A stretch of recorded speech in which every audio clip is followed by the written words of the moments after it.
તો સમાજમાં આગળ વાત કરીએ પાટીદાર અગ્રણી જયરામ બાપાની ટકોર બાદ ગીતા પટેલે પ્રતિક્રિયા આપી કહ્યું કે સમાજના મંચ પરથી થોડું બોલવામાં ભાન રાખવું જોઈએ।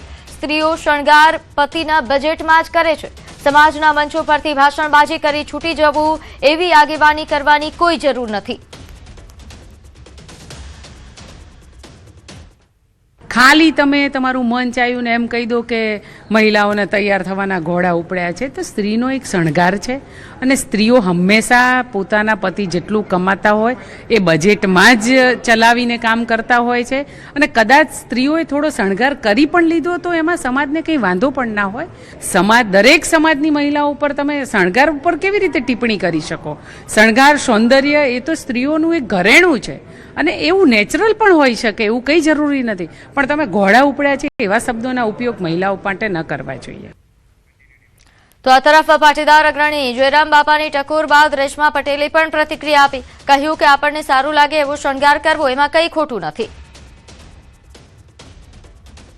આપણી યથાશક્તિ પ્રમાણે તમે ફેશનને કેરી કરો છો અને તમને સારું લાગે એવું કરો છો તો એમાં કોઈ વાંધો નથી હોતો। એટલે કહેવાય ને કે પાતળી એક ભેદરેખા છે શૃંગાર અને ફેશન વચ્ચેની, એ દરેક મહિલાઓએ સમજવાની જરૂર છે। આંધળું અનુકરણ કરી અને સારા દેખાવાના બદલે આપણે ઘણી બધી વાર ખૂબ જ વિયર્ડ દેખાતા હોય છે, તો હું માનું છું કે એ ખુદ મહિલાએ સમજવું પડે।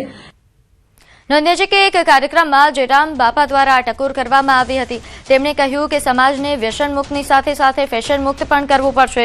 તેમણે મહિલાઓના મેકઅપને લઈને ટકોર કરી હતી, જેના કારણે હવે આ પ્રકારની પ્રતિક્રિયાઓ સામે આવી રહી છે। ગીતા પટેલે કહ્યું કે શણગાર કરવું એ તો એ મહિલાઓ માટે જરૂરી છે। તો આનંદી પટેલના નિવેદન પર વિશ્વ ઉમિયાધામના મહિલા વિંગના ચેરપર્સને પ્રતિક્રિયા આપી કહ્યું પાટીદારોએ એક થવું જ જોઈએ।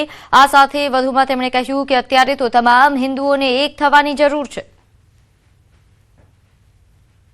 કડવા લેવા પટેલે એક થવાનું જરૂર કરતા સમસ્ત હિન્દુ સમાજે એક થવાની જરૂર છે, કારણ કે અત્યારે બહારની જે થ્રેટ છે એ હિન્દુસ્તાનની અંદર હિન્દુ માટે અસ્તિત્વનો એક પ્રશ્ન ઉભો કરી રહ્યો છે।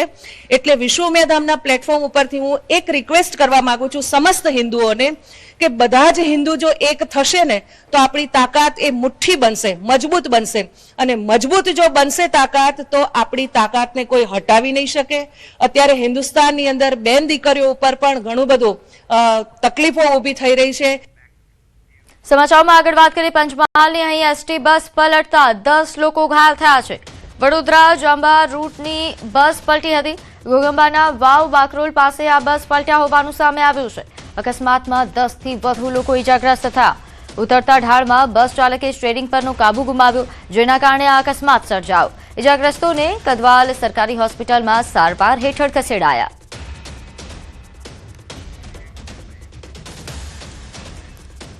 આગળ વાત કરીએ દાહોદ જિલ્લામાં વાતાવરણમાં એકાએક પલટો નોંધાયો। વહેલી સવારથી જ આકાશમાં કાળા ડિબાંગ વાદળો છવાઈ ગયા।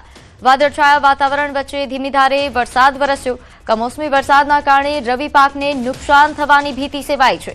તો વાદળછાયા વાતાવરણ સાથે ઠંડા પવન ફૂંકાતા ઠંડીનો અહેસાસ પણ વધ્યો છે।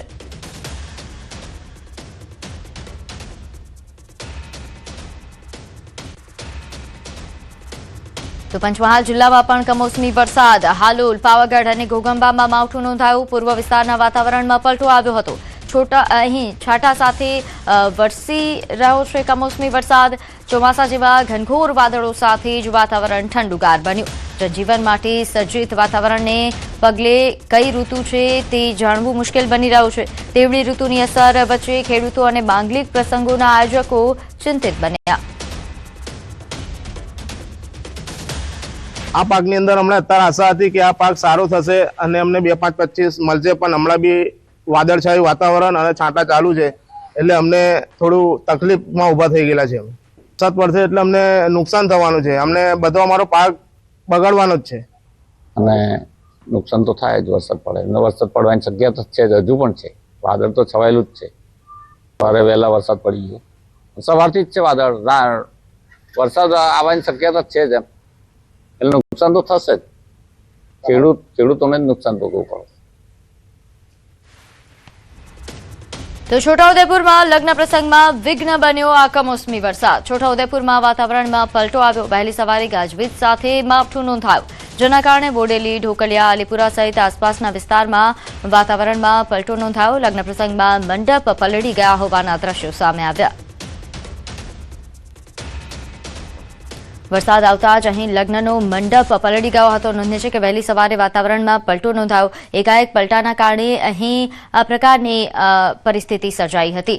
હાલ લગ્ન પ્રસંગ ચાલી રહ્યો છે, લગ્ન સિઝન છે અને તે દરમિયાન માવઠું નોંધાતા માંગલિક પ્રસંગોમાં હાલ હાલાકી ભોગવવાનો વારો આવ્યો છે. લગ્ન પ્રસંગમાં વિઘ્ન બન્યો છે આ કમોસમી વરસાદ. છોટાઉદેપુરના દ્રશ્યો.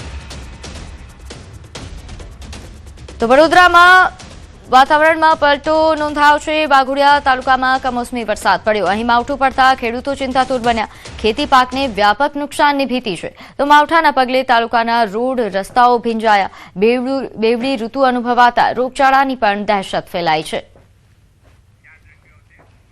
તો હાલ રાજ્યમાં કુલ 4 જેટલા જિલ્લાઓ કે જ્યાં વાતાવરણમાં પલટો નોંધાયો છે. કમોસમી કમઠાણ નોંધાઈ રહ્યું છે. દાહોદ, પંચમહાલ, છોટાઉદેપુર અને વડોદરામાં માવઠું પડ્યું. કમોસમી વરસાદ પડતા ખેડૂતોની ચિંતા વધી છે. તો માંગલિક પ્રસંગોના આયોજકો પણ હાલ ચિંતિત બન્યા છે.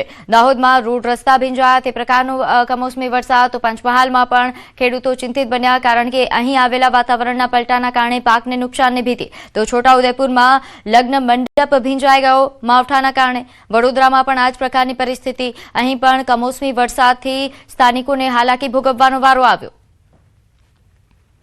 ત્યારે હાલ આ પ્રકારનું જે વાતાવરણ હાલ રાજ્યમાં સર્જાયું છે, ખાસ કરીને આ 4 જિલ્લાઓમાં જે વાતાવરણમાં પલટો નોંધાયો છે, તેના કારણે લોકોમાં રોગચાળાની પણ દહેશત છે. કારણ કે હાલ 2 થી 3 ઋતુનો અહેસાસ એક સાથે થતો હોવાથી લોકો પરેશાન થઈ રહ્યા છે.